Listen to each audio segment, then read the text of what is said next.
Praise the Lord. जय मसीह की। आइए शैतान पर जय प्राप्त करने के बाइबल वचन सुने। पहला इफिसियों 6:12, क्योंकि हमारा यह मल्ल युद्ध लहू और मांस से नहीं परंतु प्रधानों से और अधिकारियों से और इस संसार के अंधकार के हाकिमों से और उस दुष्टता की आत्मिक सेनाओं से है जो आकाश में है। प्रियो, हम जानते हैं हमारी लड़ाई, हमारा मल्ल युद्ध मांस और लहू से नहीं है, अर्थात मनुष्य से नहीं है। हमारी लड़ाई है, हमारी आत्मिक लड़ाई चल रही है, हमारा मल्ल युद्ध चल रहा है उन प्रधानों से, अधिकारियों से, संसार के अंधकार के हाकिमों से और दुष्टता की आत्मिक सेनाओं से जो आकाश में निवास करती है। इसलिए प्रियो, हमें समझना है कि हमें पूर्ण रीति से तैयार होने की ज़रूरत है। इसे प्रभु का जीवित वचन कहता है इफिसियों 6:11 में, परमेश्वर के सारे हथियार बांध लो कि तुम शैतान की युक्तियों के सामने खड़े रह सको। हमें सचमुच ही परमेश्वर ने हथियार दिया है जो शारीरिक तो नहीं परंतु घड़ों को ढा देने के लिए सामर्थ्य है परमेश्वर की ओर से।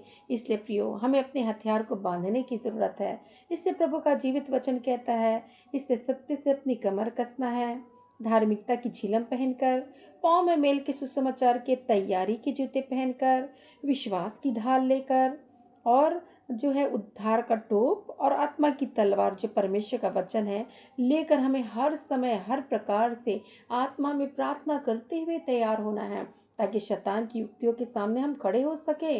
प्रभु का वचन कहता है इफिसियों 6:13 में कि इसलिए परमेश्वर के सारे हथियार बांध लो कि तुम बुरे दिनों में सामना कर सको और सब कुछ पूरा करके स्थिर रह सको। इसलिए प्रियो, बहुत जरूरी है कि हम हथियारों को बांधे। हमें परमेश्वर ने हथियार दिए हैं, जो हमने अभी पढ़ा, अभी जाना कि हमें ये सारे हथियार बांधने की ज़रूरत है ताकि विपरीत परिस्थितियां जब आए, जब परीक्षाओं का दौर हो, तो हम खड़े हो सके और विजय को प्राप्त कर सके। हमारा परमेश्वर हमें विजय को देने के लिए तैयार है। इसलिए हमें हमेशा इस चीज़ों को सोच कर रहना है कि शैतान हमारे पैरों तले है। इसलिए हमें सचेत रहना है, क्योंकि प्रभु का वचन कहता है पहला पतरस 5:8 पर, सचेत हो और जागते रहो क्योंकि तुम्हारा विरोधी शैतान गरजने वाले सिंह की नाई इस खोज में रहता है कि किसको फाड़ खाए। प्रियो, हम कई बार अब तैयार नहीं हो पाते, हम सचेत नहीं हो पाते, हम जागते नहीं रहते हैं कि हमारा विरोधी किस रीति से हमें फाड़ खाने को तैयार है। लेकिन शैतान बिल्कुल तैयार है उन लोगों को फाड़ खाने के लिए जो परमेश्वर की ओर जो है वो बढ़े चले जा रहे हैं। और प्रियो, इसलिए हमें परमेश्वर का वचन बताता है सचेत हो जाओ और जागते रहो, अर्थात जागते रहो, प्रार्थना करते रहो कि तुम परीक्षाओं में ना पड़ो। इससे प्रियो, हमें बहुत जरूरी है कि हम जागते रहें और प्रार्थना करते रहें। दूसरा थिस्सलुनीयों की किताब 3:3 कहता है, परंतु प्रभु सच्चा है, वह तुम्हें दृढ़ता से स्थिर करेगा और उस दुष्ट से सुरक्षित रखेगा। प्रभु का जीवित वचन कहता है प्रभु सच्चा है, जीवित है, वो वादाओं का पक्का है। हालेलुया, वो दृढ़ करेगा, स्थिर करेगा और आपको दुष्ट से सुरक्षित रखेगा। वो हमारा परमेश्वर वादाओं का परमेश्वर, वाचाओं का परमेश्वर जो कहता है कि मैं दुष्ट से तुम्हें सुरक्षित रखूंगा। इसलिए प्रभु का वचन कहता है याकूब 4:7 में, इससे परमेश्वर के अधीन हो जाओ और शैतान का सामना करो तो तुम्हारे पास से भाग निकलेगा। आज हमें ज़रूरत है कि हम परमेश्वर के अधीन हो जाएं और शैतान का सामना करें ताकि वो भाग निकले। इसी प्रकार से रोमियो 16:20 कहता है, शांति का परमेश्वर शैतान को तुम्हारे पांव से शीघ्र कुचलवा देगा। तुम्हारे प्रभु यीशु मसीह का अनुग्रह तुम पर होता रहे। हमारा परमेश्वर शांति का परमेश्वर है। वो शैतान को हमारे पैरों के द्वारा कुचलने जा रहा है और वो कह रहा है कि मैं शैतान को तुम्हारे पैर से शीघ्र कुचलने जा रहा हूँ। तुम यीशु मसीह पर विश्वास करो, परमेश्वर का अनुग्रह तुम पर होता रहे कि तुम शैतान को जीत सको, शैतान पर जय प्राप्त कर सको। हालेलुया। यूहन्ना 8:44 कहता है, तुम अपने पिता शैतान से हो और अपने पिता की लालसाओं को पूरा करना चाहते हो। वह तो आराम से हत्यारा, असत्य पर स्थिर न रहा क्योंकि सत्य उसमें है ही नहीं। जब वह झूठ बोलता है तो अपने स्वभाव ही से बोलता है क्योंकि वह झूठा है वरन झूठ का पिता है। इस वचन के अनुसार हम जानते हैं शैतान किस रीति का बिहेव का है, वो कैसा है। प्रभु का वचन हमें बताता है कि वो जो है वो झूठा है, हत्यारा है, वो सत्य पर स्थिर नहीं रहने वाला है, वह स्वभाव से झूठ बोलता है, वह झूठा है वरन झूठ का पिता है। इसलिए हमें बड़े सचेत और जागते रहने की ज़रूरत है, प्रभु के वचनों में बने रहने की ज़रूरत है कि हम शैतान की युक्तियों के सामने खड़े रह सकें और शैतान पर जय प्राप्त करने के लिए हमें प्रभु के वचन का प्रोक्लेमेशन और प्रभु के वचन में बने रहना बहुत ज़रूरी है। इसलिए बहुत ज़रूरी है कि प्रभु का वचन कहता है कि कई प्रकार की परीक्षाओं को शैतान डालता है और कई प्रकार की परीक्षाएं हमारे जीवन में आ जाती है, क्योंकि शैतान कई बार मनुष्य को इस प्रकार से डिप्रेस कर देता है, निराश कर देता है और इस प्रकार की बातों को उसके जीवन में लाता है कि वो निराश हो जाते हैं। परंतु प्रभु का वचन कहता है, पहला कुरिन्थियों 10 उसका 13 पद में, तुम किसी ऐसी परीक्षा में नहीं पड़े जो मनुष्य के सहने से बाहर है, और परमेश्वर सच्चा है, वह तुम्हें सामर्थ से बाहर परीक्षा में ना पड़ने देगा, वरन परीक्षा के साथ निकास भी करेगा कि तुम सह सको। प्रियो, हम जानते हैं हमारे जीवन में जितनी प्रकार की परीक्षा आती है, परंतु ऐसी कोई भी परीक्षा ना हो जिसको हम सह ना सके। हमारी जितना हम सह सकते उतनी परीक्षाओं को परमेश्वर हमारे जीवन में आने की अनुमति देता है।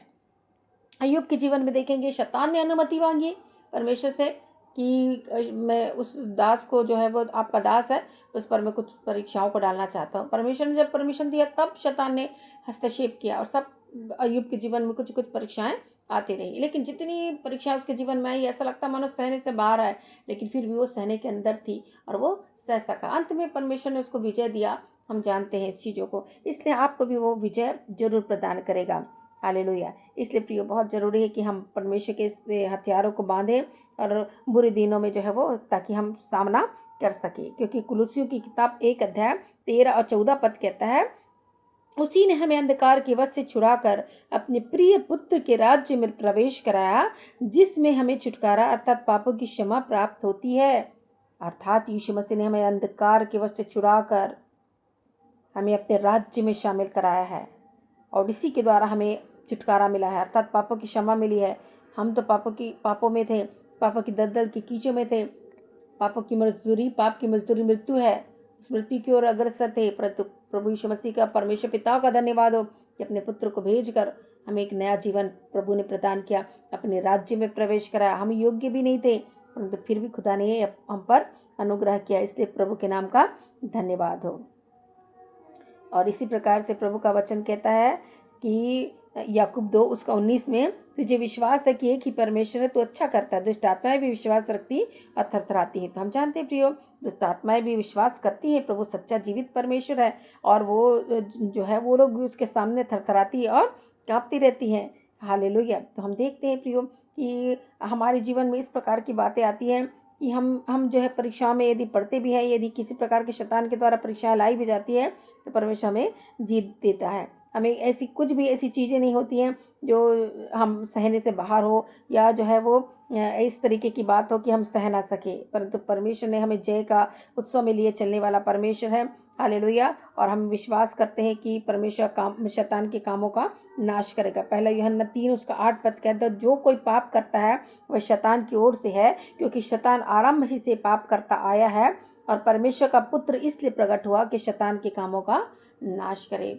बाइबल स्पष्ट रीति से हमें बताती है, परमेश्वर का पुत्र का प्रकट होना शैतान के कामों का नाश करने के लिए है, उद्धार देने के लिए, छुटकारा देने के लिए, पापों की क्षमा के लिए है, एक रास्ता बनाने के लिए है, एक मार्ग तैयार करने के लिए है, मृत्यु पर जय प्राप्त करने के लिए। हम जानते हैं प्रियो, यदि हम इस सारी बातों पर विश्वास करते हैं कि खुदा ही, यीशु ही परमेश्वर का पुत्र है, उस धरती पर आया आपके पापों के खातिर, आपके अपराधों के खातिर, आपके गुनाहों के खातिर उसने कलवरी क्रूस की मृत्यु को सहा, अपने लहू का कतरा बहा दिया, अपने पीठों पर कोड़े की मारों को सहा, अपने हाथों में अपने पैरों में कील जो है वो ठोके गए, सिरों पर जो है वो कांटों का ताज पहनाया गया, पांजर में भाले लगे। ये सारी चोटों को जब हम याद करते हैं और हम समझते हैं वो यीशु मसीह की बलिदान को जब हम याद करते हैं, हम अपने पापों से मुक्ति को प्राप्त करते हैं, उद्धार को प्राप्त करते हैं, छुटकारे को प्राप्त करते हैं, शैतानी कार्य जो हमारे अंदर चल रहे हैं उससे हम छुटकारे को प्राप्त करते हैं, बिल्कुल शुद्ध और पवित्र होते हैं। हालेलुया। परमेश्वर ऐसी चीज़ों से हमें छुटकारा देता है। इस जय उत्सव में लिए चलिए, जय बोलिए कि परमेश्वर मुझे छुटकारा देने वाला परमेश्वर, प्रभु मुझे ऐसी परीक्षाओं में कभी पढ़ने नहीं देगा, मुझे अपने अनुग्रह भरे हाथों में रखेगा, मुझे आगे बढ़ाता ले चलेगा, और जितने भी शैतान के जलते तीर आ रहे हैं उन सबों से परमेश्वर मेरी रक्षा करेगा, क्योंकि मेरे ऊपर विश्वास की ढाल है। मैंने धार्मिकता की झिलम पहनी है, मैंने सुसमाचार की तैयारी की जूते पहने हैं, हालेलुया। मैं सत्य से अपनी कमर को कसा हूँ, मैंने उद्धार का टोप पहना है, आत्मा का तलवार लिया हुआ है, अर्थात वो जीवित वचन को मैंने लिया हुआ है। हर समय मैं आत्मा में प्रार्थना करता रहता हूँ, जागते रहता हूँ, प्रार्थना करता रहता हूँ। इस प्रकार की यदि आपके जीवन में बातें हैं तो आप शैतान कोई भी युक्तियां आप पर प्रभावी नहीं होगी, क्योंकि शैतान को शीघ्र परमेश्वर आपके पैरों से तले को चल देगा, और कोई भी उसकी योजनाएं, कोई भी ऐसी युक्तियां आपके जीवन में काम नहीं होगी। हमको जानना है, हमको समझना है। प्रभु का वचन कहता है सचेत रहो। क्या तुम नहीं जानते कि शैतान किस रीति से भरमाने वाला है, किस रीति से झूठा है, किस रीति से धोखा देने वाला है। इसे जागते रहो, प्रार्थना करते रहो, सचेत रहो, और जो है वो जागते रहो। इस प्रकार का प्रभु का वचन कहता है। इसलिए हमें हमेशा जागते और सचेत रहने की जरूरत है, क्योंकि वो हमेशा गरजने वाले सिंह की नहीं आता है कि फाड़ खाए। इसलिए प्रियो, हमें जरूरी कि हमें हमेशा हम समझे कि शैतान की युक्तियों के सामने हम खड़े रह सके, परमेश्वर के अनुग्रह भरे सिंहासन के पास रहेंगे, परमेश्वर के अधीन होंगे, तभी हम शैतान का सामना कर पाएंगे। सारे वचनों के द्वारा परमेश्वर पिता आप लोगों को आशीषित करे, ये वचन आप लोगों को आशीषित करना पाए। आइए प्रार्थना करें ताकि आप अपने जीवनों में आशीषों को प्राप्त करें। वचन की जो भाग है उसको प्रोक्लेम करके अपने जीवन में आशीषों को, ठहराव को लाएं। आशीष आपके जीवन में ठहर जाए यीशु मसीह के सामर्थी नाम में। आप परमेश्वर के बलवंत हाथ के नीचे दीनताए से बने रहो, परमेश्वर के अनुग्रह को मांगो। हालेलुया। रा बाबा यंदी की बस से ओ प्रभु परमेश्वर आप अनुग्रह करे, आशीष करे, एक एक लोगों को प्रभु भर दीजिए। जब वचन को सुनते हैं, वचन को अपने जीवन में अप्लाई करते हैं, प्रभु परमेश्वर के सामर्थ्य कार्य होने के लिए हम प्रार्थना करते हैं। मेरे परमेश्वर आप अनुग्रह करें, शैतानिक बंधनों को प्रभु हटाए, शैतानिक जकड़ों से प्रभु ने आज़ाद करे। प्रभु आपने जय कुछ उत्सव में लिया है, प्रभु आप जय देने वाले परमेश्वर, आपने वो सब चीज़ दे दिया है प्रभु परमेश्वर जिसके द्वारा मनुष्य प्रभु जीत को हासिल कर सकता है और शैतान से लड़ सकता है। मेरे परमेश्वर आज ऐसी शक्ति सामर्थ दीजिए प्रभु, बल ताकत दीजिए प्रभु परमेश्वर, ताकि वो खड़ा हो सके। प्रभु शैतान की युक्तियां प्रभु हर समय हर घड़ी हैं, परंतु प्रभु परमेश्वर तेरे लोग खड़े हो सके। प्रभु परमेश्वर इस वचनों को प्रोक्लेम करके प्रभु ऐसे ताकत और ऐसे बल दे प्रभु की ऐसे दुष्टता के सामने, प्रभु दुष्ट शक्तियों के सामने भी खड़े होने का याद रख सके प्रभु। उसको डांट कर डपट कर प्रभु परमेश्वर भगाने वाले हो सके। ऐसे तेरे योद्धा को खड़ा कर प्रभु, ऐसे तेरे जनों को खड़ा कर। मेरे परमेश्वर प्रार्थना करती है इस वचन की बातों को प्रोक्लेम कर करके प्रभु अपने जीवनों में ताकत और बल को, सामर्थ को प्राप्त करे प्रभु, जय को प्राप्त करे, शैतानी करक बंधनों से आजाद हो जाए और शैतान को बांधने वाले हो सके मेरे परमेश्वर, क्योंकि आप शैतान को शीघ्र बांधने वाले हैं प्रभु। हालेलुया। प्रभु सता कुंड में डालने वाले हैं मेरे परमेश्वर, जहाँ से वो लौट करने आए प्रभु। हम ऐसी प्रार्थना करते हैं जिसके जीवन में शैतानी कार्य चल रहे प्रभु, अंधकार की शक्तियों के कार्य प्रभु परमेश्वर बड़े जोरों के बार से है प्रभु। अंधकार की शक्तियाँ प्रभु उनको मानो कब्जा की हुई प्रभु, सारी शैतान की शक्तियाँ आउट हो जाए यीशु मसीह के सामर्थ्य नाम में। हालेलुया। प्रभु परमेश्वर आप अनुग्रह करें, आशीष करें, छुटकारा दे, क्योंकि आप छुटकारा देने वाले परमेश्वर। अभी प्रभु छुटकारे के गीतों से घेरिए प्रभु परमेश्वर, अभी अपनी आँख की शरपनाह से प्रभु घेर लीजिए, ताकि आपकी सुरक्षा प्रभु लोगों को मिल सके, आपकी सुरक्षा हमारे बाड़े में रहे प्रभु। ऐसी प्रार्थना करते प्रभु। हालेलुया। मेरे यीशु राजा, हालेलुया। इस वचन को आपने आशीषित किया प्रभु, इन सारी बातों के लिए आपके नाम का धन्यवाद करते हुए प्रार्थना उद्धार करते यीशु मसीह के नाम से मांगती हूँ, आमेन।